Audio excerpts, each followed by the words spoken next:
sila si Angelo, si Angelo dito, si may taga Negro, so sila dito gituluan theory and application. So ang practice usually or ang imong katunan for 4 years in the Bible school or Bible seminary, i-compress og maayo for the next 3 months.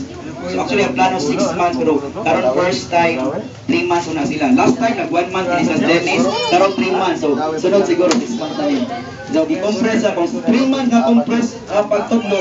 Inana ka grabe ang kuan ba, pinaspasay sila dito. Gabi ang morning, hapon, gabi ang klase. So kay kuan man 3 months naman, so paspasan yun. Dayon i-pray nato ang buluhaton sa mga churches ato mga churches dahil salamat as kadaugan sa tong last Sunday, couple Sunday, i-pray nato mga nag-asawa ato mga parents. Dayon announcement karong July 2nd, July 7 ba to? Tanaw sa inyong katong nakita matag last